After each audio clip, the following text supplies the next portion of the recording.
قال رسول اللہ صلی اللہ علیہ وسلم لا یؤمن احدکم حتی اکون احب من والدہ ووالدہ والناس اجمعین۔ صدق اللہ العظیم۔ حاضرین محترم، مسلمان کے دامن میں اگر سب سے بڑی قیمتی دولت ہے تو وہ عشق رسول ہے، محبت رسول ہے۔ رسول اللہ صلی اللہ علیہ وآلہ وسلم کی محبت اور عشق کے علاوہ کوئی سرمایہ نہیں جسے متاع حیات سمجھا جائے، کوئی دولت۔ اگر کوئی مسلمان ہونے کا دعویٰ کرتا ہے اور اس کا دامن محبت رسول سے خالی بھی ہے تو پھر یقین کر لینا چاہیے کہ اس کا یہ دعویٰ بے دلیل ہے، نہ وہ کامل مسلمان ہے نہ کامل ایمان والا ہے۔ ہر سال 30 اور 31 اکتوبر کو قبرستان میانی صاحب کے پاس ایک عاشق رسول آرام فرما ہے جسے دنیا غازی علم الدین کے نام سے یاد کرتی، انہی کا 2 دن عرس ہوتا۔ آج 28 ہے، صرف ایک دن 29 کا رہتا۔ 30 اکتوبر اور 31 اکتوبر کی درمیانی شب آپ کو باجرم عشق رسالت تختہ دار پر لٹکا دیا گیا۔ ہم ہر سال اس سچے عاشق رسول کو خراج تحسین پیش کرتے چلے آ رہے ہیں۔ آج بھی اسی سلسلہ کی ایک کڑی ہے۔ باتیں وہی ہوتی ہیں، صرف یاد دہانی کے طور پر ہم دوبارہ وہی سبق دہرا لیتے ہیں۔ آپ یہاں سے ریلوے اسٹیشن چلے جائیں یا بادامی باغ آ کے اتریں، لاہور سے باہر آنے والے رکشے پر بیٹھ جائیں، ویگن پہ بیٹھ جائیں، تانگے پہ بیٹھ جائیں اور سیدھا شاہ عالمی سے ہوتے ہوئے رنگ محل کی طرف آگے چلے جائیں تو آگے جہاں آپ کو یہ ویگن اتارے گی وہاں پہ تھوڑا سا سیدھا آگے جا کے دائیں طرف گلی کے اندر مڑیں گے تو آگے سیریاں والا بازار آ، برتن والے بازار کے آگے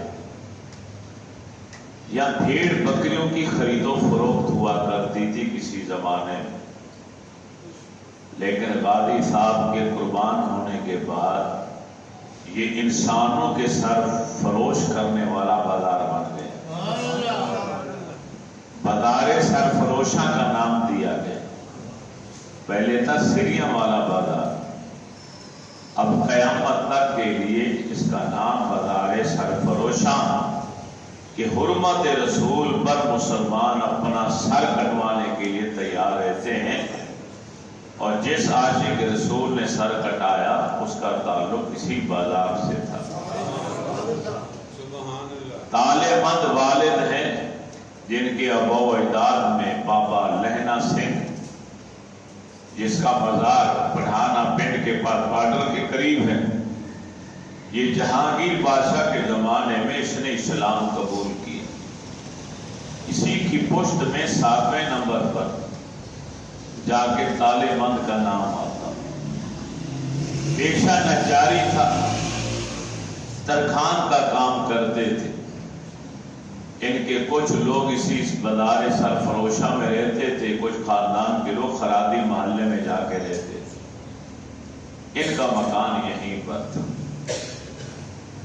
اللہ برعزت نے کی حکمت اور مشیت کے تحت 1905 میں ان کی شادی ہو گئی۔ شرافت ان کو ورثے میں ملی۔ آپ تاریخ اٹھا کر دیکھیں، دین اور مذہب کے لحاظ سے جس کو بھی عزتوں سے رب نے نوازا، جب ان کے خاندان کی ہسٹری لیں گے، اس کے ماں باپ کی ہسٹری لیں گے، تو شرافت اور اخلاق سب سے پہلے نمایاں دکھائی دیں،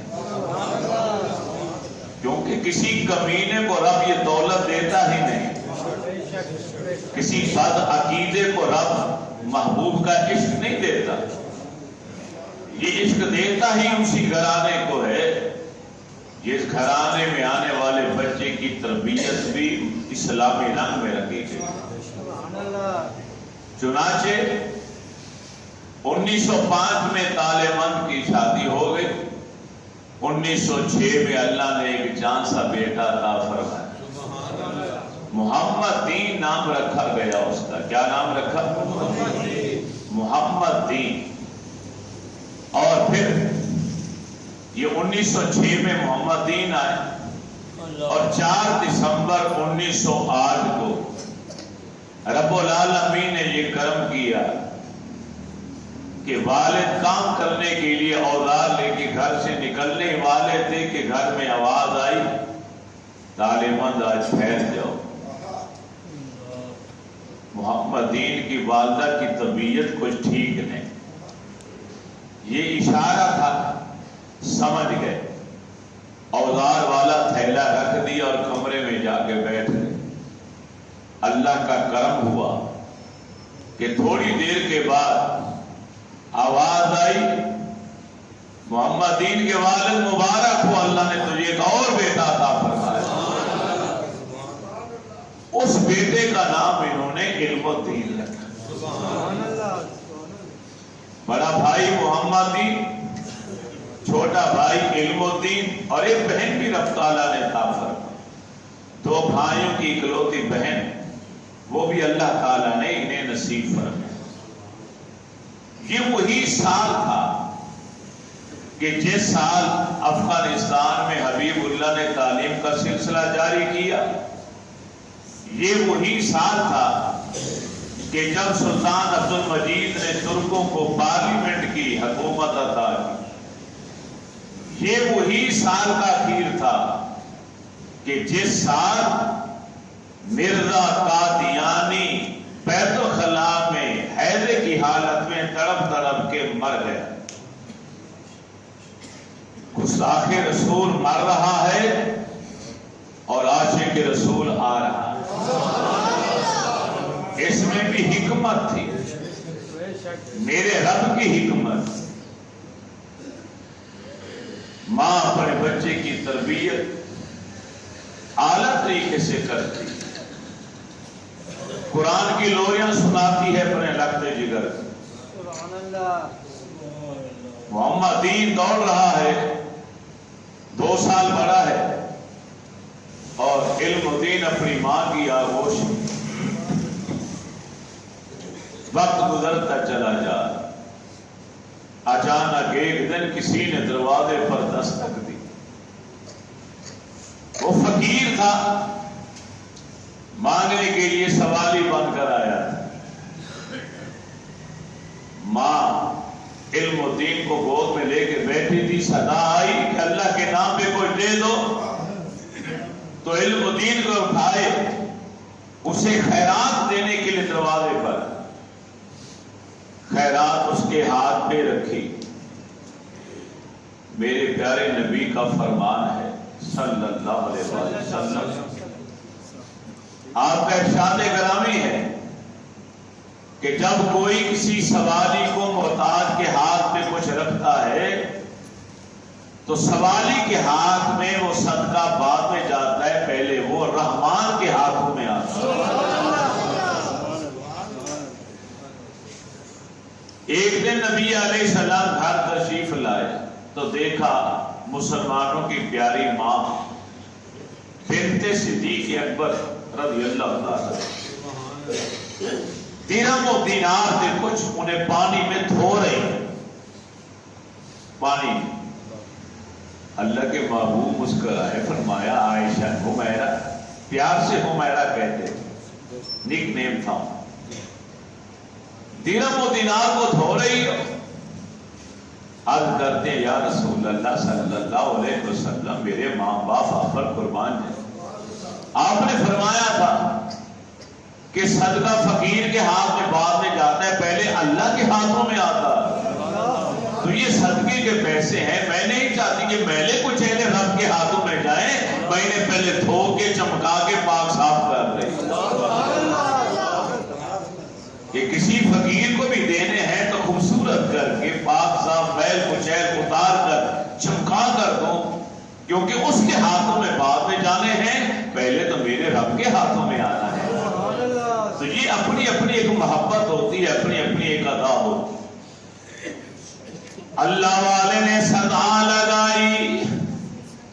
ارے اللہ کے نام پر کچھ دے تو بابا، علم الدین کو آغوش میں ہے، اما جان دروازے پر آئیں، صدقہ فقیر کے ہاتھوں پہ رکھا، اللہ والے کی نظریں بچے کے چہرے پر ٹکٹکی باندھ کے ٹک گئی، اس دیر غور سے دیکھنے کے بعد وہ اللہ والا بول پڑا، ارے بہن تمہیں مبارک ہو، تیری گود میں یہ جو بچہ ہے یہ بڑے نصیب والا ہے، اسے اللہ تعالیٰ بڑی عزتیں عطا فرمائے گا، بڑی نیک نامی کمائے گا، اگر میری بات مان لو تو اسے سب لباس پہنایا کرو۔ یہ فقیر کہہ کے چلا گیا، رات کو باپ تعلیمات آیا، علم الدین کی ماں نے بچہ تعلیمات کی گود میں رکھا، فقیر کی بابت ساری گفتگو بتائی، باپ اپنے لخت جگر کو چوم رہا ہے، بوسے لے رہا ہے، پیار کر رہا ہے، سبحان اللہ، یہ فطری محبت ہے کہ جب انسان اپنی اولاد کو چومتا ہے محبت سے، پیار سے، یہ رب نے فطری محبت ڈال دی۔ نبی علیہ السلام بھی اپنے بچوں کو چوما کرتے تھے، گود میں لیا کرتے تھے، سینے سے لگایا کرتے تھے، اپنے کندھوں پہ بٹھایا کرتے تھے، اپنی نواسی زینب کو کندھوں پہ بٹھایا کرتے تھے، حسنین کریمین کو چوما کرتے تھے، سونگا کرتے تھے۔ جس نے میرے نبی کے ہاتھوں کو یا منہ کو چوما وہ بھی نصیبوں والا ہے، لیکن جس کے منہ کو میرے رسول نے چوما ان کی نصیب اور ان کی قسمت کا کیا کہتے۔ یہاں اچانک ذہن میں ایک بات آ رہی، ایک بہت بڑے قاری تھے، محدث تھے، عالم تھے، صوفی تھے، حضرت عاصم رحمت اللہ تعالی، ان کے شاگرد ان کے پاس پڑھتے تھے، بہت عرصے سے پریشان تھے شاگرد، کچھ سمجھ نہیں آ رہی، سوال ایک ذہن میں تھا گھوم رہا تھا، سوال کیا تھا کہ استاد صاحب کو 24 گھنٹے جب بھی سامنے آتے ہیں ان کے منہ سے خوشبو ہی خوشبو آتی، منہ سے خوشبو، یاد رکھتے ہیں منہ کے اندر الائچی کی خوشبو بھی نہیں، وہ بھی ایک الگ سی اس کا ذائقہ محسوس ہوتا۔ ایک دن ایک شاگرد نے پوچھ لیا، استاد محترم ذرا بتائیے آپ منہ میں الائچی رکھتے ہیں یا کوئی اور خوشبو والی چیز رکھتے ہیں؟ جب سے بھی آپ کے سامنے آتے ہیں، جب بھی بات کرتے ہیں، جب بھی کوئی ملتا ہے وہ یہی کہتا ہے کہ عاصم کے منہ سے بڑی خوشبو آتی ہے۔ انہوں نے ٹال مٹول کر شاگردوں نے گھیرا ڈال دیا، آج تو پوچھ کے رہیں گے، اب شاگرد بچوں کی طرح ہوتے، جب زیادہ اصرار کیا تو حضرت عاصم روح پر فرمایا میں ایک دن رات کو سویا تو نبی علیہ السلام کی خواب میں زیارت آپ نے فرمایا میرے عاصم تم سارا دن قرآن پڑھتے رہتے، ہمیں تم سے اتنا پیار ہو گیا، ہمارا دل کرتے ذرا آگے آؤ نا، ہم تمہارے منہ کو چومیں۔ کہتے ہیں اللہ کے محبوب کا حکم ہوا، میں آگے ہوا تو آمنہ کے لال نے میرے ہونٹوں کو چوم لیا۔ اے شاگردوں، میں کوئی لاچی کوئی خوشبو میں منہ میں نہیں رکھتا، جس دن سے خواب کے اندر میرے رسول نے میرے ہونٹوں کا بوسہ لیا ہے، خدا کی قسم اس دن سے لے کے آج تک بلکہ مرتے دم تک میرے منہ سے خوشبوئیں آتی رہیں۔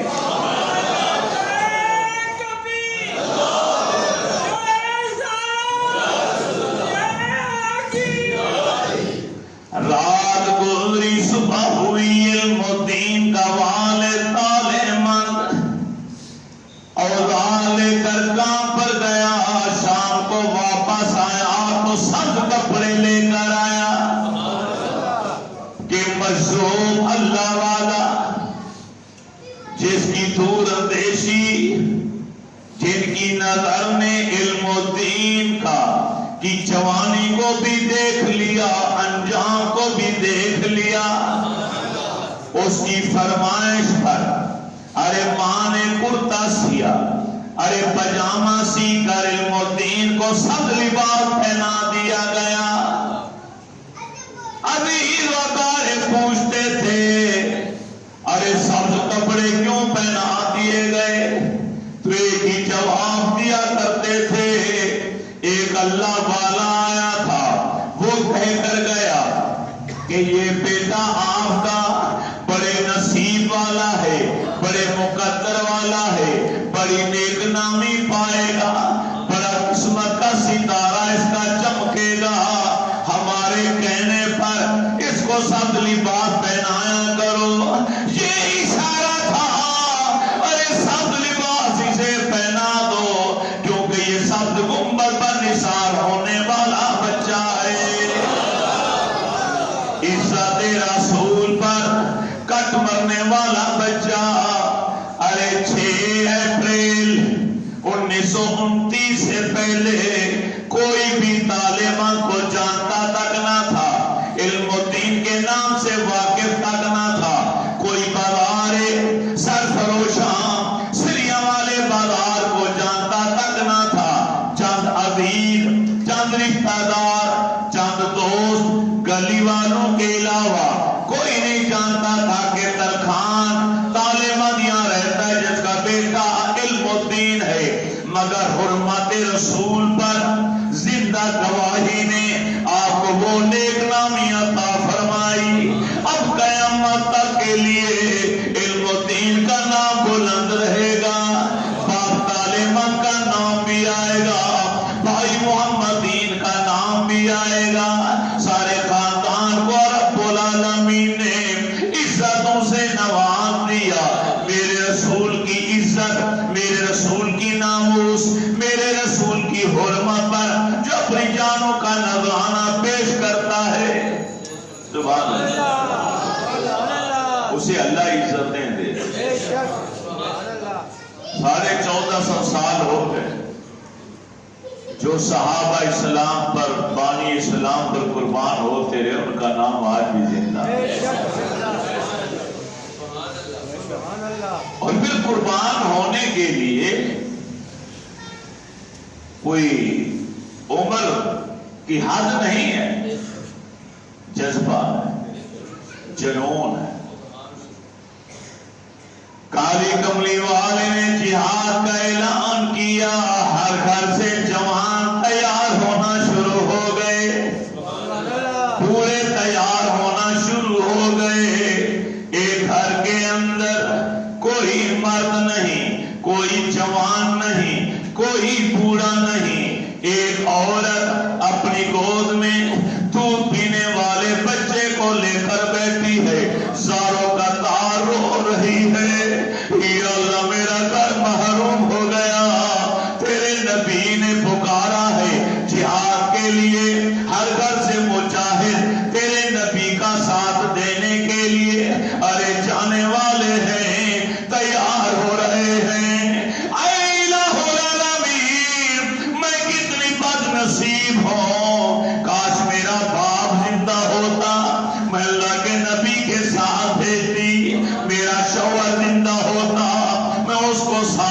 بھیجتی، کوئی جوان بیٹا ہوتا میں اس کو ساتھ بھیجتی، میں بھی فخر کرتی کہ میں بھی شہید کی ماں ہوں، میرا شوہر ارے شہید کی بیوہ ہوں، لیکن یا اللہ میرا تو معصوم بیٹا ہے، باپ شہید ہو چکا۔ کچھ دیر روتے روتے گزری، اچانک فجر میں آئی، جوش بلند ہوا، ارے بچے دودھ پینے والے کو اپنی چھاتی سے لگایا، تیز تیز قدم چلتی ہوئی مسجد نبوی شریف کے اندر آئی۔ صحابہ بیٹھے ہیں جو گھر سے تیار ہو کر تلواریں لے کر آئے، تیر کمان لے کر آئے، وہ آ کر پہلے بیٹھ گئے۔ اللہ کے رسول بیٹھے ہیں، یہ خاتون آتی ہے اور آتے ہی اپنا لخت جگر دودھ پینے والا بچہ میرے نبی کی گود میں رکھ دیا۔ میرے نبی نے پوچھا ارے یہ کیا ماجرا ہے؟ آقا میرا باپ ہوتا تو آپ کے ساتھ روانہ کرتی، کوئی بھائی ہوتا آپ کے ساتھ روانہ کرتی، میرا کوئی بیٹا بڑا ہوتا اس کو آپ کے ساتھ روانہ کرتی، میرے گھر میں مرد صرف یہی ہے جو دودھ پینے والی عمر میں ہے، میں جانتی ہوں یہ جہاد نہیں کر سکتا، یہ تلوار پکڑ نہیں سکتا، دشمنوں سے لڑ نہیں سکتا، لیکن یا رسول اللہ میرے ماں باپ پر قربان جائیں، آتا میرے بچے کو قبول فرما لیجئے۔ اللہ کے نبی نے پوچھا یہ بچے کا کیا کریں گے؟ آقا جس مجاہد فوجی کے پاس لڑنے کے لیے تلوار ہو پر دشمن کے وار کو روکنے کے لیے اس کے پاس ڈھال نہ ہو، یہ میرا بیٹا اسی کے ہاتھوں میں دے دیجئے، وہ اسے ڈھال بنا لے گا، جب دشمن تلوار یا تیر مارے گا یہ اپنی جان کو بچانے کے لیے میرا بیٹا آگے کر دے گا، تلواروں سے بیٹا چھلنی ہوتا رہے گا، ارے تیر لگتے رہیں گے، اور میں فخر کروں گی کہ شہید کی ماں کہلاؤں گی۔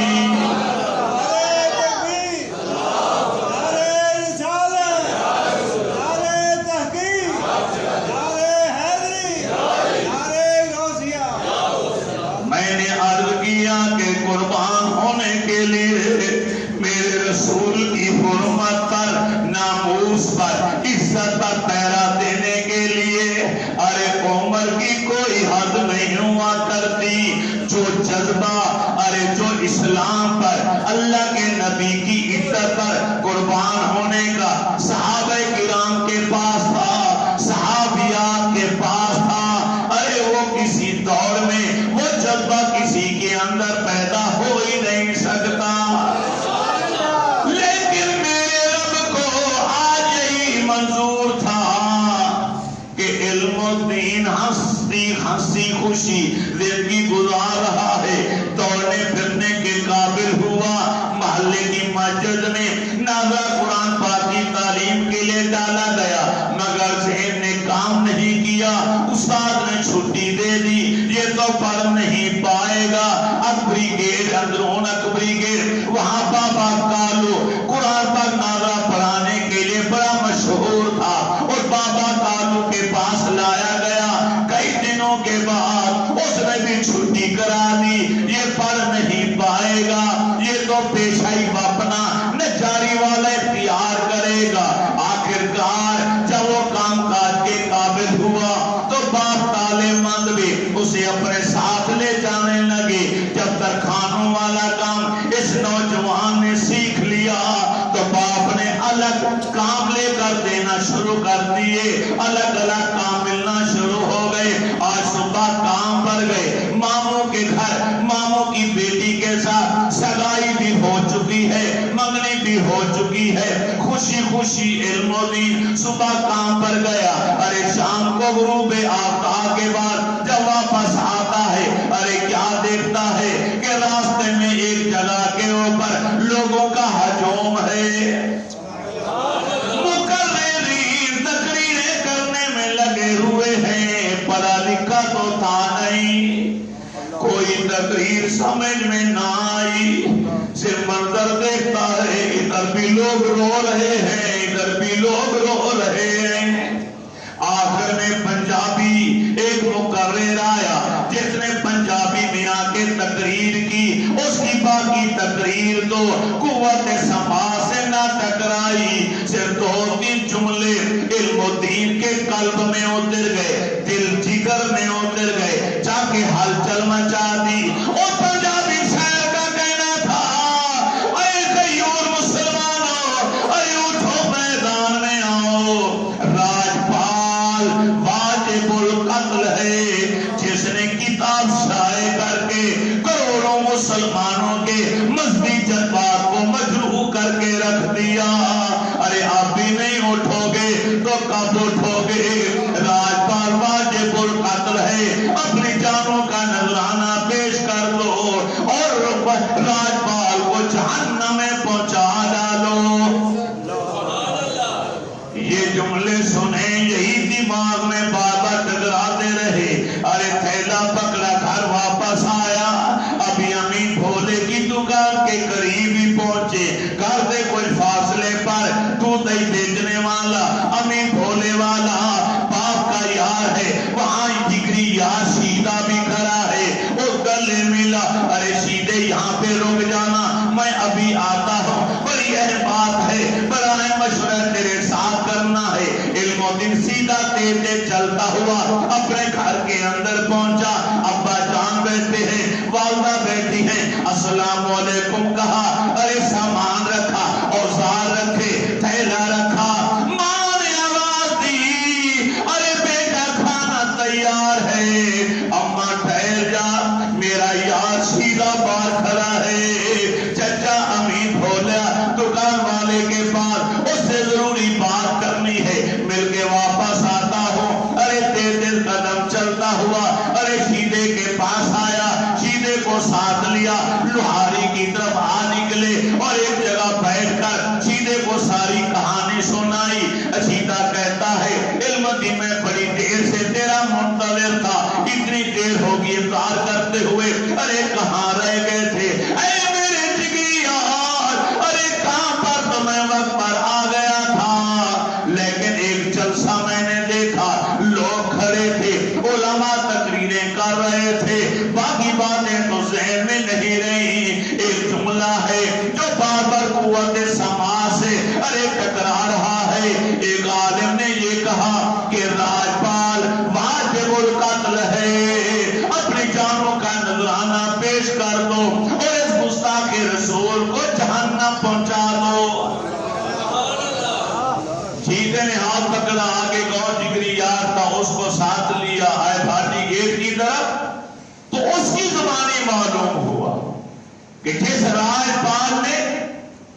گستاخی پر مبنی کتاب شائع کی،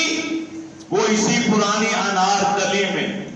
اشرت پبلشنگ کے دفتر کے سامنے، یہاں اس کا دفتر ہے، روزانہ یہاں آ کر بیٹھتا ہے، اسی نے یہ کتاب چھاپی۔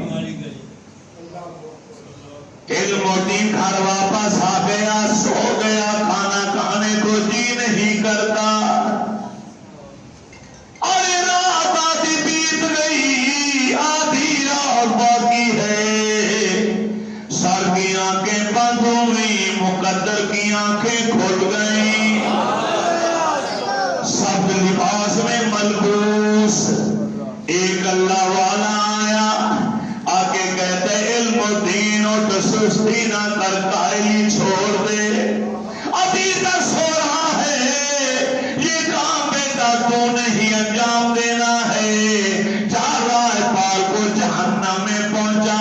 یہ تیری ذمہ داری ہے، رب نے تیری ڈیوٹی لگائی۔ علم و دین منہ اندھیرے اٹھ بیٹھا،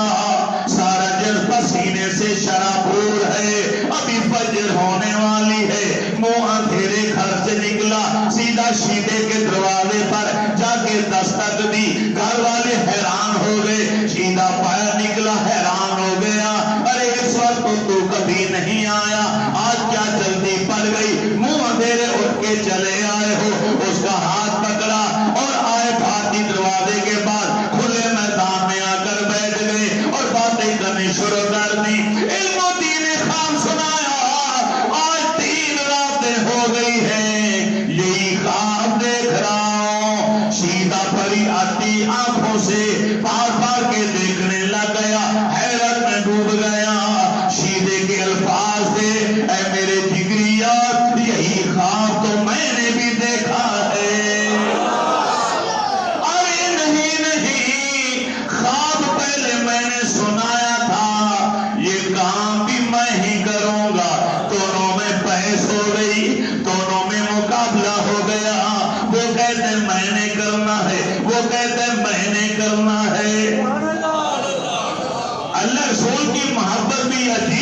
محبت.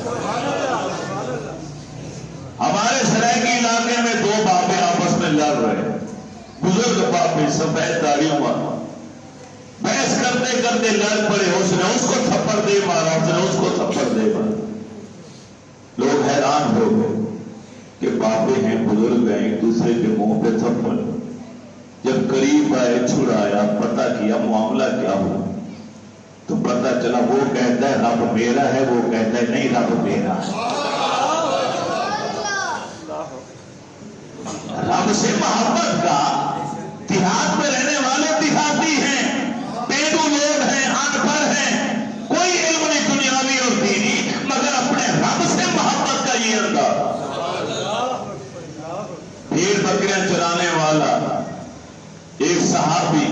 دیہاتی آتے مدینے میں, کبھی کبھار آتا,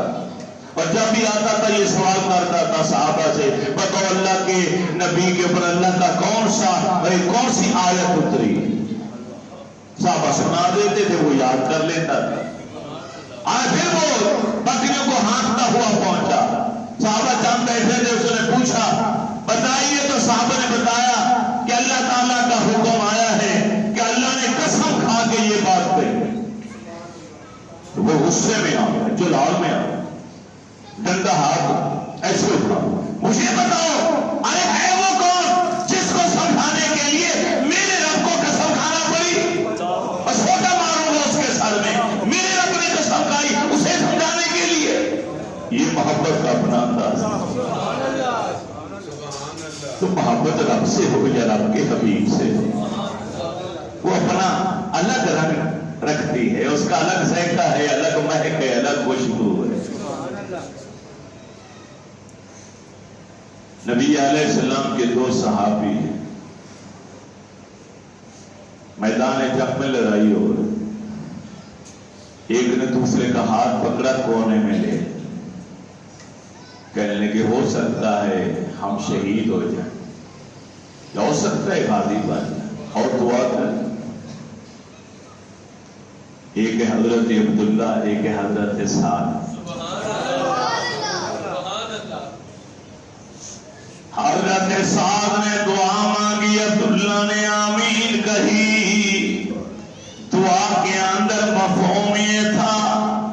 یا الہ العالمین, میں میدان میں اترنے والا ہوں, میرے مقابلے میں کوئی بوڑھا نہ آنے پائے, کوئی معذور نہ آئے, کوئی کمزور نہ آئے, کوئی بچہ نہ آئے, کوئی عورت نہ آئے. طاقتور دشمن سے میرا مقابلہ ہو, میں اس پر وار کروں, وہ مجھ پر وار کرے, آخرکار لڑتے لڑتے وہ نیچے گر جائے, میں اس کی چھاتی پر بیٹھ جاؤں. یا اللہ تیرے کلمے کی سر بلندی کے لیے میں اس کا سر تن سے جدا کر دوں. حضرت سعد بن ابی وقاص نے دعا مانگی, حضرت عبداللہ نے آمین کہی. حضرت عبداللہ نے دعا مانگی, ساتھ آمین بھی کہہ رہے تھے, سازاروں کا تعارف بھی رہے تھے. کاش میرے من میں بھی یہی تصور آتا, یہی تخیل آتا, کاش میں بھی یہی دعا مانگتا جو میرے یار عبداللہ نے مانگی ہے. عبداللہ کے الفاظ بھی پہلے وہی, یا اللہ میرے مقابلے میں کوئی بوڑھا, کوئی ضعیف, کوئی لاغر, کوئی معذور, کوئی بچہ, کوئی عورت نہ آنے پائے. جو تیرے دین کا سب سے بڑا دشمن ہو, اس سے میرا ٹاکرا ہو, میں اس پہ حملہ کروں, وہ مجھ پہ حملہ کرے. کافی دیر لڑتے رہے, لڑتے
نے کرنا ہے، وہ کہتا ہے یہ کام میں نے کرنا ہے۔ جب بحث زیادہ ہوئی تو فیصلہ ایک نقطے پہ آ کے ختم ہو گیا، چلو قرآن اندازی کر لیتے ہیں۔ کاغذ کا ایک ٹکڑا پکڑا، اس کے دو حصے کیے، نہ پڑھا لکھا شیدہ ہے نہ علم و دین ہے، لکھے تو کیا لکھے، مٹی کا ٹھیلا اٹھایا، ایک پرچی پر ایک نشان لگایا، دونوں پرچیاں لپیٹی، شیدہ بول پڑا، علم و دین تو نے نشان لگایا ہے، پرچی تجھے نہیں اٹھانے دوں گا۔ علم و دین کہنے لگا پرچی آپ نے بھی نہیں اٹھانی۔ اتنے میں چند بچے کھیلنے کے لیے میدان گراؤنڈ کے اندر آ گئے، شیدے نے آواز دی، ایک چھوٹا بچہ دوڑتا ہوا آیا، ارے بیٹا یہ پرچیاں اٹھاؤ، ایک شیدے کی ہتھیلی پہ رکھ دو، ایک علم و دین کی ہتھیلی پہ رکھ دو۔ جب وہ پرچیاں بچے نے رکھی،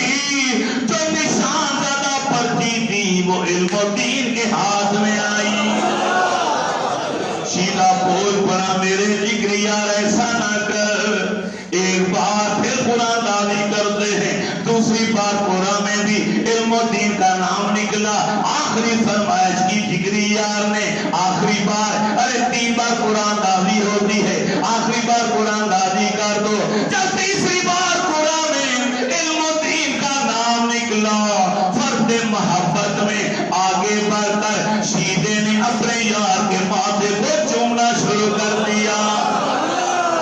علم و دین کھاراتا ہے، ابا جان بیٹھے ہیں، اپنے دیشے کی دھاٹی کر رہے ہیں، بھائی محمد ان کمرے میں ارے کرسی پر بیٹھے ہیں، ٹیبل کے اوپر کاغذ رکھ کر ارے کچھ لکھنے میں لگے ہوئے ہیں۔ ارے بھابھی کو دیکھا، وہ اپنی بچی کو گود میں لے کر اسے سلانے کی کوشش کر رہی ہے۔ اما جان پہ نظر پڑی تو وہ صفائی ستھرائی میں لگی ہوئی ہے۔ علم و دین ماں کے قریب آیا،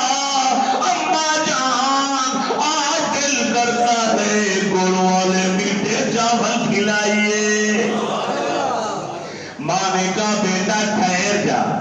صفائی ستھرائی کا تھوڑا سا کام باقی رہتا ہے، یہ کام مکمل کر لینے کے بعد ناشتہ تو تیار تیری بھابھی نے کر دیا ہوگا، گڑ والے میٹھے چاول میں بنا دیتی ہوں۔ علم و دین نے ٹب پانی کا بھرا، صاف ستھرا سفید لباس لیا، ارے غسل خانے میں گئے، اپنے آپ کو غسل کیا، نہلایا، جسم کی ظاہری ارے رجس کو دور کیا، پاک صاف ہو کر باوضو ہو کر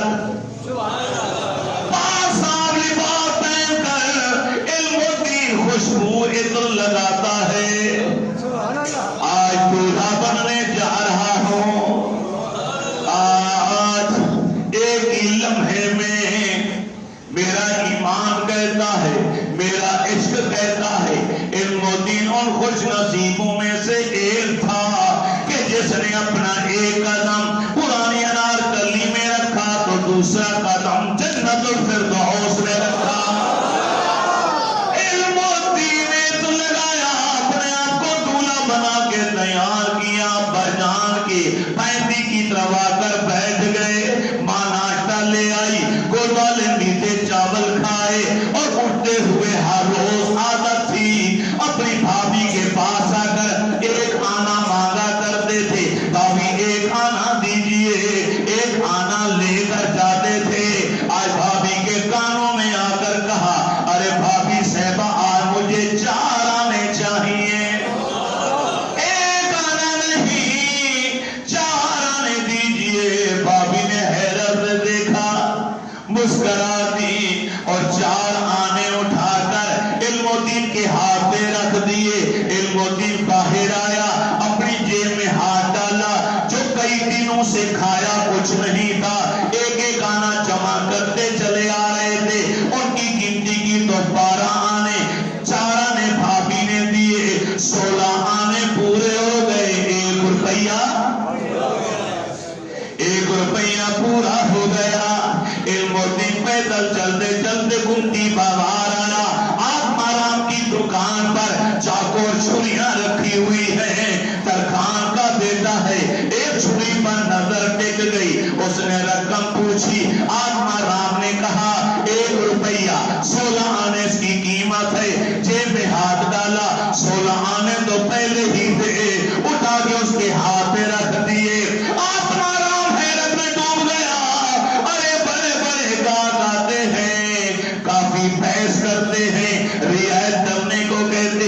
ڈسکاؤنٹ کرنے کے لیے کہتے ہیں میں نے 16 آنے مانگے، اس لڑکے نے 16 آنے میرے ہاتھ میں رکھ دیے، پھر اس کی حیرت میں اور زیادہ اضافہ ہو گیا جب اس نے علم الدین کو چھری اپنی تھپ کے اندر ایک خاص انداز میں رکھتے ہوئے دیکھا۔ وہ سوچ میں ڈوب گیا کہ اس طرح تھپ کے اندر تو کوئی کاریگر ہی چھری کو رکھتا، عام انسان نہیں رکھتا کہ اچانک کوئی دشمن حملہ کرے تو پلک جھپکنے سے پہلے یہ نکل آئے اور دشمن کے وار کو روکے۔ علم الدین ہرامہ انارکلی بازار میں آیا، اشرا پبلشنگ کے دفتر کے سامنے راجپال کا دفتر، سامنے لکڑیوں کا ٹال، لکڑیوں کے ٹال کے ساتھ ایک کھوکے والا بیٹھا، کھوکے کے ساتھ اس نے لکڑی کا بینچ رکھا ہوا۔ علم الدین بینچ پر آ کر بیٹھ گیا، وہ اجنبی دکھائی دیتا ہے، کھوکے والا علم الدین کو دیکھتا ہے، علم الدین کھوکے والے کو دیکھتا ہے۔ نوجوان نے پوچھ لیا ارے کون ہو، کہاں سے آئے ہو؟ یہ مت پوچھو میں کون ہوں، صرف مجھے یہ بتاؤ کہ راجپال کا دفتر یہی ہے؟ کھوکے والا ہلکا سا مسکرایا، اس نے کہا ہاں ہے، یہی ہے وہ دفتر جہاں راجپال بیٹھتا ہے، لیکن ابھی وہ آیا نہیں، جب آئے گا میں تمہیں بتا دوں گا۔ لگتا ہے کسی نے ڈیوٹی لگائی ہے اس کی کہ انسانی روپ میں جا کر بیٹھ جاؤ، میرے نبی کا عاشق آئے تو رہنمائی کر دینا۔ کھوکا بہانہ تھا، بینچ رکھنا بہانہ تھا، گفتگویں ہو رہی، اچانک ایک گاڑی دفتر کے سامنے آ کے روکی، ڈرائیور نے دروازہ کھولا، راجپال باہر نکلا، اس کھوکے والے نے انگلی کا اشارہ کیا، ارے وہ دیکھو نوجوان جو گاڑی سے اتر رہا ہے یہی راجپال ہے جس نے کتاب شائع کی ہمارے نبی کی شان کے خلاف۔ علم الدین کے کان میں جب یہ الفاظ آئے وہ اشارہ ہوا، ادھر راجپال اپنے ٹیبل کے پاس کرسی پر بیٹھا، علم الدین پہ چلتا ہوا، ایک ہاتھ ڈھب کے اوپر ہے، ارے چھری کے دستے کے اوپر، اس کے دفتر کے اندر آیا، اس کے دو مزدور کام کرنے والے ملازمین کتابیں درست کرنے میں لگے ہوئے تھے، ٹیبل کے پاس آ گیا۔ راجپال کو معلوم نہیں تھا کہ آج موت میرے اتنے قریب آ چکی ہے۔ علم الدین نے ایک ہی سوال کیا، کیا تیرا نام ہی راجپال ہے؟ وہ فخر سے کہنے لگا، سمجھا کہ شاید کوئی کتاب لینے آیا ہے نوجوان، اس نے فخر سے کہا ہاں ہاں میں راجپال ہوں۔ علم الدین ٹیبل سے ادھر مڑا، گریبان کو پکڑا، ترکھان دا پتر سی، ترکھان کا بیٹا تھا، ارے مشق پکی تھی، جہاں نظر ٹکتی تھی ہاتھ کی ضرب وہیں پر لگتی تھی۔ علم الدین نے گریبان پکڑا، ارے دل پر نشانہ باندھ کر چھری کا ایک ہی وار کیا، چھری کا پورا پھل ارے دل کے اندر پیوست ہو گیا، ایک ہی چیخ نکلی، منہ کے بل راجپال گر پڑا، ارے ملازمی نے کتابیں پھینکی، چھری سے گر گئی، علم الدین دوڑا، المختصر علم الدین گرفتار ہو گئے۔ کیونکہ وقت ہوا جاتا ہے اس لیے میں سمیٹتا ہوں 5-7 منٹ کیا، 5-7 منٹ اوپر ہو جایا کریں، ناراض نہ ہویا کریں، موضوع ہی ایسا ہوتا ہے۔ بعض احباب پھر پیغام بھیجتے ہیں، علامہ صاحب آپ نے ٹائم زیادہ لگا دیا، ہم نے جانا ہوتا تو بھئی مجبوری ہوتی ہے کہ ایک موضوع ہے اس کو آج ہی ختم کرنا، اگلے جمعے بھی لے جانا نہیں، غوث پاک کا مہینہ شروع ہو گیا تو غوث پاک کے تذکرے بھی ہم نہیں کرنے شامل ہو گیا، اگلے جمعے انشاءاللہ بیان۔ علم الدین گرفتار ہو گیا، پرچہ درج ہو گیا، FIR کٹ گئی، ڈاکٹر علامہ محمد اقبال رحمت اللہ تعالی علیہ میدان میں آئے، سر محمد شفیع آیا، سید مراد علی بیدار علی شاہ بڑی بڑی نام شخصیات ارے میدان میں آئی علم و دین کو بچانے کے لیے۔ ایک وقت ایسا بھی آیا کہ خطرہ ہوا کہ لاہور کی جیل سے مسلمان نکال کر لے نہ جائیں۔ لاہور سے بس کے اوپر رات کو بٹھا کر گجرانوالے بھیجا گیا، گجرانوالے ریل گاڑی پر بٹھا کر میاں والی پہنچا دیا گیا۔ جس رات میاں والی کی سرزمین پر عاشق رسول نے پہنچنا تھا صبح، وہی رات تھی، آدھی رات کا وقت تھا۔ میاں والی کے پاسوں نے ایک شور سنا، گلیوں میں کوئی مجذوب، کوئی اللہ والا، ننگے سر ننگے پاؤں پھٹے ہوئے کپڑے ہیں، گلیوں میں گھوم رہا ہے، آواز لگا رہا ہے، ارے میاں والی میں رہنے والوں، ارے اٹھو جاگو، عاشق رسول آیا ہے، تمہاری قسمت جاگ اٹھی، تمہارا مقدر جاگ اٹھا، جا کر اس کا استقبال کرو۔ میاں والی جیل میں پہنچا دیا گیا۔ برے صغیر پاک و ہند ایک ہی تھا، نہ ہندوستان نہ پاکستان۔ بڑے بڑے علماء بیٹھے، بڑے بڑے وکلاء بیٹھے، مشورہ ہوا، ایک ہی نقطے پر اتفاق ہوا کہ محمد علی جناح کو بلایا جائے وکیل صفائی کے طور پر۔ قائد اعظم محمد علی جناح علم و دین کے وکیل صفائی بن کر آئے۔ 18,200 روپے کا ٹوٹل خرچہ ہوا پورے مقدمے کے اوپر، جس میں اس علم و دین کے باپ نے 3,500 اپنا جمع کر رکھا تھا، وہ بھی اس میں شامل ہے، اور 2,000 روپیہ قرض لیا، وہ بھی اس کے اندر شامل ہے۔ ارے کیس کی پہلی سنائی سے لے کر بریلی کونسل میں اپیل کے خارج ہونے تک 18,200 روپیہ ٹوٹل خرچ ہوا۔ ارے لوگ کہتے ہیں علم و دین مبارک ہو، قائد اعظم جیسا لیڈر تیرا وکیل بنا، مگر میرا عشق کہتا ہے اے قائد اعظم محمد علی جناح تمہیں مبارک ہو کہ رب نے اپنے محبوب کے عاشق کے لیے تجھے چن لیا ہے۔ علم و دین کی قسمت نہیں تھی، علم و دین کے صدقے تیری قسمت کے دروازے کھول دیے گئے۔ محمد علی جناح نے بھی بڑی کوشش کی، لیکن انگریز فیصلہ کر چکے تھے علم و دین کو سزائے موت دینی ہے۔ میاں والی جیل کے اندر پنجابی شاعر عشق لہر نے میاں والی جیل میں ملاقات کی عاشق رسول سے اور رو پڑا۔ علم و دین نے روک دیا، استاد محترم میں آپ کو روحانی طور پر اپنا استاد سمجھتا ہوں، آج رونا نہیں، میں نے تو اپنی ماں کو بھی روک دیا تھا، اگر رو کر ملنا ہے تو مت ملیے۔ اے استاد محترم، ارے آپ روتے ہیں کہ علم و دین کو موت کی سزا ہو گئی ہے، لیکن مجھ سے پوچھئے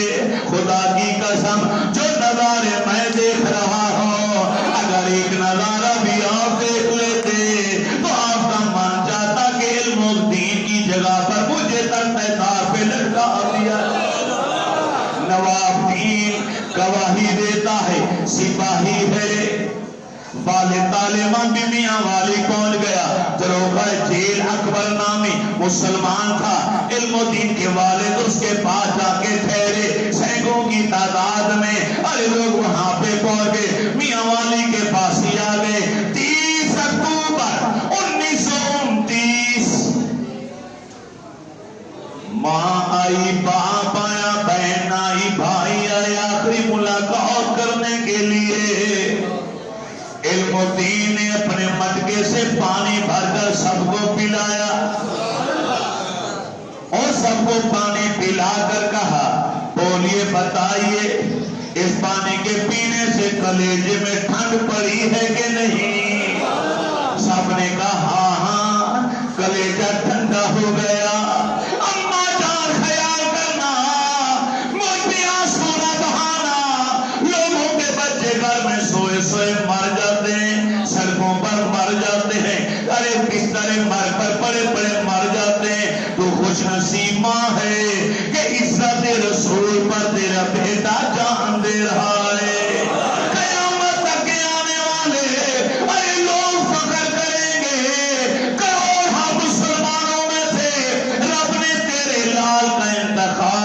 رہتا ہے، تو بڑی خوش نصیب ہے، اما جان گھبرانا نہیں۔ وہاں پتہ چلا ارے جیل کے اندر کوئی بیمار قیدی، اگر قیدی بیمار ہو جاتا علم الدین کے پاس آتے قیدی پانی علم الدین اپنے ہاتھوں سے اپنے گھڑے سے بھر کر دیتا، مریض کو پلایا جاتا، مریض ٹھیک ہو جایا کرتا تھا۔ میاں والی کی جیل کے سارے قیدی عاشق ہو گئے، دیوانے ہو گئے علم الدین کے، کہ اس جیسا عاشق رسول ہم نے نہیں دیکھا۔ نواب دین کا کہنا ارے ایک منظر جب پھانسی پہ لٹکا دیے، بعد میں فیصل آباد میں جلسہ ہوا، تو اس جلسے کے اندر نواب دین نے بڑے جلسے میں اسٹیج پہ کھڑے ہو کے دو گواہیاں، اس نے کہا ایک رات کیونکہ کال کوٹری کے سامنے میری ڈیوٹی تھی پہرا دینے کی، میں پہرا دے رہا تھا، مجھے اونگ آئی، آنکھ کھلی تو دیکھا علم الدین غائب، علم الدین کال کوٹری میں نہیں ہے، میں حیران و پریشان ہو گیا، ارے دوڑا دوڑا سرانے بالا کے پاس پہنچا، افسر دوڑتے ہوئے چلے آئے، آگے آئے تو کیا دیکھا، علم الدین اپنے مسلح پر بیٹھا ہے،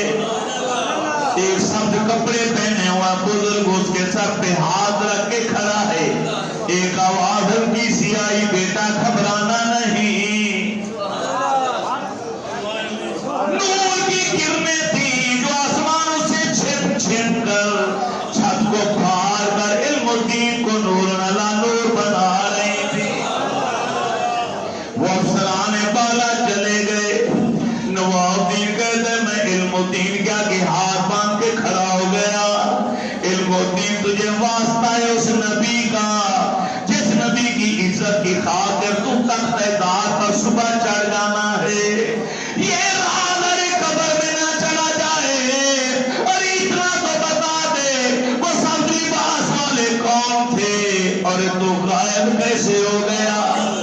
کمرہ بند، چھت بند، دیواریں دروازہ بند، اتنا موٹا تالا، چابی میرے پاس، اندر سے غائب۔ علم الدین رو کے کہتے ہیں بھائی نواب دین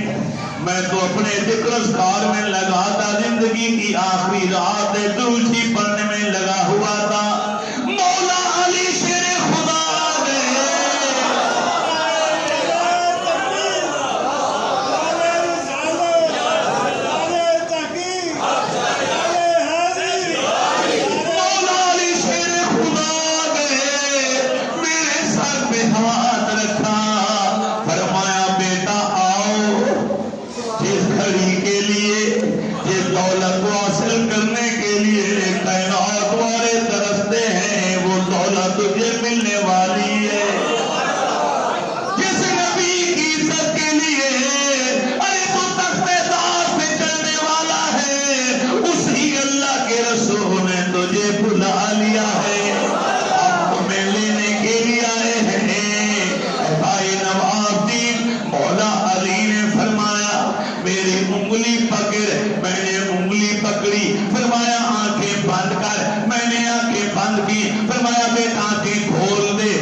سارے پڑھ لکھے سوچتے رہ گئے، ترخانہ کا پتر بازی لے گیا، یہ ہے بازی جو لے گیا ہے، قربان ہونا نہیں، یہ بازی ہے دیدار رسول کی، چیتی چاہتی آنکھوں سے میرے نبی نے اپنا دیدار کرایا۔ پیار بھری باتیں میں اللہ کے نبی کے پاس جب وقت آیا روانگی کا، میرے نبی مسکراتے ہیں،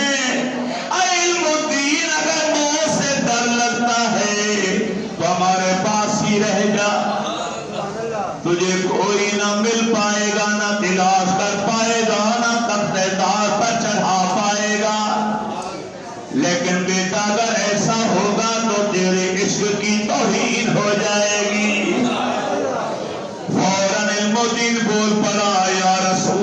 ابھی پھانسی پر چڑھا نہیں تو یہ دولت ملی، جب چڑھ جاؤں گا تو کیا ملے گا؟ مجھے واپس جیل میں پہنچانے کا انتظام فرما دیجیے۔ مولا علی لے کر گئے، مولا علی چھوڑ کر گئے۔ رات کا آخری پہر ہے، بھاری بھاری قدموں کی چاپ سنائی دی۔ علم و دین تہجد کی نماز پڑھ کے، فجر کی نماز ہی پڑھ کے فارغ ہو کر بیٹھا ہے، دروشی پڑھنے میں لگا ہے۔ فوری طور پر دروازہ کھول دیا گیا، دروغہ جیل بھی کھڑا ہے، ارے ایک ڈاکٹر بھی کھڑا ہے، ایک بڑا افسر بھی کھڑا ہے۔ علم و دین چلو تیار ہو، ہاں میں تو پہلے سے تیار ہوں۔ ارے جیل کے حکام کا کہنا، بڑے بڑے لوگوں کو پھانسی پہ چڑھتا دیکھا، پھانسی کا اعلان ہوا، ان کا وزن کم ہوتا چلا گیا۔ جس رات انہیں لے جایا گیا تو سہارا دے کر وہ اپنے پاؤں پر چل بھی نہیں سکتے تھے، زمین کے ساتھ پاؤں لگتے چلے جا رہے تھے، لیکن علم و دین کا وزن کیا گیا۔ جس دن آیا تھا اس دن کم تھا، جس دن جا رہا ہے وزن بڑا ہوا۔ خوشی خوشی مسکراتا ہوا علم الدین آگے بڑھتا ہے، ایک بیرا کے سامنے سے گزرے، ہاتھ ہلایا، قیدی کو سلام کیا، تو اس نے نعرہ رسالت لگایا، پوری جیل گونج اٹھی۔ آج کے سپاہیوں کو پتہ چلا، حکام کو پتہ چلا، عاشق رسول کے استقبال کے لیے، الوداعی سلام پیش کرنے کے لیے جیل کے سارے قیدی ساری رات سے جاگ رہے تھے۔ ایک نے آواز لگائی، علم الدین 21,000 مرتبہ آج رات ہم نے درود پڑھا ہے، اکیلا نہ جا، یہ تحفہ بھی لیتا جا۔ علم الدین کو تختہ تار کے اوپر لایا گیا، پوچھا گیا آخری خواہش؟ آپ نے فرمایا 2 رکعت نماز پڑھنے دی جائے۔ 2 رکعت نماز پڑھی، عاشق کا من چاہتا تھا لمبا قیام ہو، لمبا رکوع ہو، لمبا سجدہ ہو، زندگی کی آخری نماز ہے، جھوم جھوم کے پڑھو۔ عقل نے یہ کہا پر عشق نے آواز دی، علم و دین نماز کو لمبا نہ کر، عشق کی توہین ہو رہی ہے۔ جیل حکام سمجھتے ہیں موت سے ڈر گیا ہے، نماز کو لمبا کر رہا ہے تاکہ کچھ اور سانسیں لے لو۔ علم الدین نے سلام پھیرا، ارے دروغہ جیل اکبر سے کہنے لگا مجھے اجازت دو، پھانسی کا پھندا میں اپنے گلے میں خود ہی ڈالنا چاہتا ہوں، میرے منہ کو بند نہ کیا جائے، آنکھوں پہ کالی پٹی نہ چڑھائی جائے، کالا ٹوپ نہ چڑھایا جائے، میرے ہاتھ پاؤں نہ باندھے جائیں۔ اکبر رو بھی رہا تھا، مسلمان تھا، دروغہ جیل تھا، روتے روتے کہتا ہے اے عاشق رسول ایسا مت کرنا، کیونکہ خودکشی اسلام میں حرام ہے۔ پھر بلند آواز سے کلمہ پڑھا، جیل والوں گواہ رہنا میں ہی قاتل ہوں، میں نے قتل کیا راجپال کا۔ ارے اپنے رشتہ داروں کے کہنے پر تھوڑا سا بیان کسی عدالت میں بدلنے کی کوشش کی تھی، گھر والوں نے ماں نے مجبور کر دیا تھا، لیکن اسی رات میں نے توبہ کر لی، مولا مجھے معاف کر دے۔ روتے روتے معافی مانگتے مانگتے میں سو گیا تو موسیٰ علیہ السلام کا دیدار ہوا۔ اللہ کے پیغمبر اللہ کے کلیم خان میں آئے، فرمایا علم الدین مبارک ہو، اللہ نے تیرا عذر قبول فرما لیا، ارے تیری وہ خطا بھی معاف ہو گئی۔ کالا ٹوپ چڑھا دیا گیا، آنکھوں پہ پٹی باندھ دی گئی، ہاتھ پیچھے باندھ دیے گئے، ارے پاؤں باندھ دیے گئے، میں جو تیرے انگلی کا اشارہ کیا، ارے تختہ پیروں کے نیچے سے کھینچا گیا، لگتا تھا میرے رحمان اور رحیم رب کو اپنے محبوب کے عاشق پر اتنا پیار آیا، اسرائیل کی ڈیوٹی پہلے لگا دی کہ تختہ بعد میں کھینچا جائے روح پہلے نکال لینا میرے نبی کا عاشق ہے اسے تڑپنے پھڑکنے کی اذیت نہ دینا اسے تکلیف نہ ہونے پائے پلک جھپکتے روح پرواز کر گئی ارے میت کو اتارا گیا جیل کے اندر قیدیوں کے نعرے تھے نعرے تکبیر نعرے رسالت ارے جیل سے باہر باپ تانے مند بیٹھا ہے سینکڑوں مسلمان بیٹھے وہاں پر بھی نعرے بلند ہیں درود پاک پڑھا جا رہا ہے عاشق رسول کو نعروں کی گونج میں تکبیر و رسالت کی صداؤں میں اس دنیا سے رخصت کیا گیا جیل والے ڈر گئے ڈر کے مارے جیل کے اندر ہی گلا کھودا بغیر غسل کے بغیر جنازہ پڑھنے کے جیل والے قبرستان میں علم و دین کو دفنہ دیا گیا علم و دین کا جسم لاشا رکھا گیا وہی نواب دین مسلمان جس نے وہ منظر دیکھا تھا اس نے کمبل سا اوڑھ رکھا تھا فوراً اتارا اور علم الدین کے اوپر ڈال دیا تھا کہ عاشق رسول کے جسنے خاکی پر مٹی نہ پڑے مٹی ڈال دی یہاں پہ زمین میں چھپ گئے زمیندار اخبار میں زمین میں چھاپے پورے بڑے صغیر پاک و ہند کے اندر تہلکہ مچ گیا کہ عاشق رسول حرمت رسول پر زندہ گواہی دینے والا علم الدین جنت الفردوس میں پہنچ گیا ہے گورنمنٹ کی بے حسی بے غیرتی عاشق رسول کا لاشا مسلمانوں کے حوالے نہیں کیا گیا ارے غسل نہیں دیا گیا جنازہ نہیں پڑھا گیا یہ آگ کی طرح جس طرح جنگل میں آگ پھیلتی ہے یہ خبر یوں پھیلی جلسے ہوئے ہڑتالیں ہوئی قراردادیں پاس ہوئی خطرہ لاحق ہوا امن امان کا گورنمنٹ مجبور ہو گئی 30 اور 31 اکتوبر کی درمیانی شب تخت دار پہ لٹکایا گیا 13 نومبر کو مجبور ہو کر قبر کھودی گئی عاشق رسول کا لاشا زمین سے نکالا گیا منبر رسول پر بیٹھا ہوں ساری کتابیں گواہ ہیں جو لوگ وہاں موجود تھے کہتے ہیں 13 دنوں کے بعد ہی جب علم الدین کے جسم کو نکالا گیا خدا کی قسم یوں لگتا تھا کہ 13 دن نہیں گزرے بلکہ 13 منٹ سے بھی پہلے دفنائے گئے تھے 13 منٹ بعد نکال لیے جسم تر و تازہ چہرے پر مسکراہٹ وصیت تھی کہ میاں والی جیل میں مجھے غسل دیا جائے میاں والی شہر میں میرے نماز جنازہ پڑھا جائے تاکہ میاں والی کے شہر کے مسلمانوں کی دعائیں بھی میں ساتھ لیتا چلوں جیسے اسٹیشن پر گاڑی کو روکا جائے وہاں پر درود و سلام کے نذرانے پیش کیے جائیں سوپورجی گراؤنڈ کے اندر میری نماز جنازہ پڑھائی جائے جس چارپائی پر مولوی تاج دین کی میت لائی گئی تھی اسی چارپائی کو مہیا کیا جائے اور میرا جلد خاکی اسی کے اوپر رکھا جائے میری قبر کچی بنائی جائے تھڑا بنایا جائے چاروں کونوں میں گلاب کے پودے لگائے جائیں میں جب اللہ کی رحمت برسے تو سیدھی میرے پاس ہے لاکھوں مسلمان اس وقت زیادہ آمد و رفت کے ذرائع نہیں تھے اعلان ہوا چوبرجی گراؤنڈ میں جنازے کا صبح سویرے ریل گاڑی آ کر یہاں کیمپ اسٹیشن رکی پھر آئی نہر کے اوپر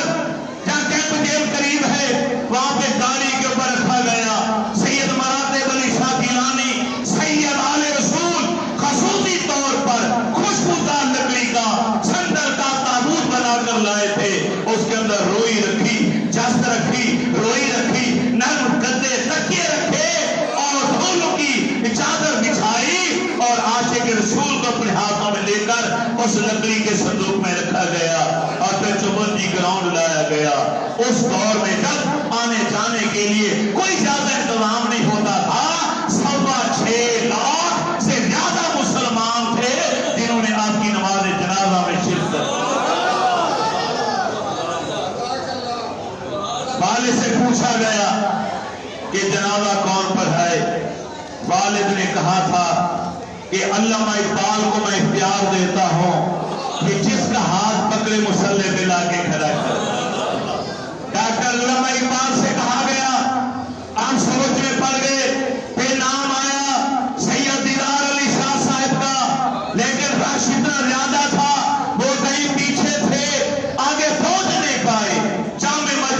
علی خان کے قاری خطیب امام قاری شمس الدین نے پہلی نماز جنازہ پڑھائی۔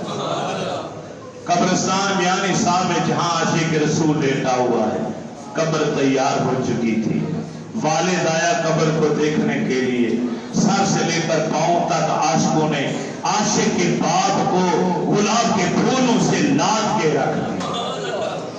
قبر کے اندر اتنے من پھول کی پتیاں ڈالی گئی، قبر بھر گئی، کئی بار پھول نکالے گئے۔ عاشق رسول کے جنازے کو ہر شخص چاہتا تھا میں کندھا، لیکن چارپائی تک پہنچنا مشکل تھا۔ لوگوں نے چارپائی کو اپنی پگڑیاں اتار کے باندھا، پگڑی سے پگڑی باندھی، رسے لائے گئے، رسے باندھے گئے، اور لوگ فخر محسوس کرتے تھے کہ اس رسی کو میرا ہاتھ لگ گیا ہے، اس پگڑی کو میرا ہاتھ لگ گیا ہے، جو اس چارپائی کے ساتھ منسلک ہے جس پہ نبی کا عاشق آرام کر رہا۔ قبرستان میانی صاحب کے اندر غازی علم الدین شہید کا لاشا سید مراتب علی شاہ نے اپنے ہاتھوں میں لے کر لحد کے حوالے کیا۔ مٹی ڈال دی گئی، پھولوں کی چادریں ڈال دی گئی، کئی من پھولوں کی پتیاں۔ 1929 سے لے کے اب تک کتنے سال بیت گئے، لگتے عاشق رسول کا نام آج بھی زندہ ہے، ان کا ذکر آج بھی زندہ ہے۔ تو میرے نبی کی عزت و نامور پر اپنی جان دے دیتا ہے، وہ خدا بخش ہو یا عبدالعزیز ہو یا علم الدین ہو، کوئی بھی عاشق ہو، ان کا نام قیامت تک زندہ ہے، ان کی برادری ماں باپ کا نام کا قیامت زندہ رہے۔ آخری مٹی ڈالنے والے علامہ اقبال، سید مراتب علی شاہ، سید دیدار علی شاہ، سر محمد شفیع وغیرہ یہ سارے مٹی ڈال رہے تھے، رو بھی رہے تھے، اور بلند آواز سے ایک جملہ سبھی کی زبان سے نکلا کہ اسی سارے پڑھے لکھے ادیب، وکیل، فصیح، شاعر، علماء، ارے اولیاء سیرت کی سلاطین سوچتے رہ گئے ترکھان دا پتر قاضی ہے۔ اللہ کی کروڑ رحمتیں برس رہی ہیں، اللہ قیامت تک اپنی رحمتیں اس عاشق رسول کی تربت پاک پر نازل کرتا رہے۔ وَمَا عَلَيْنَا إِلَّا الْبَلَاغُ الْمُبِينُ۔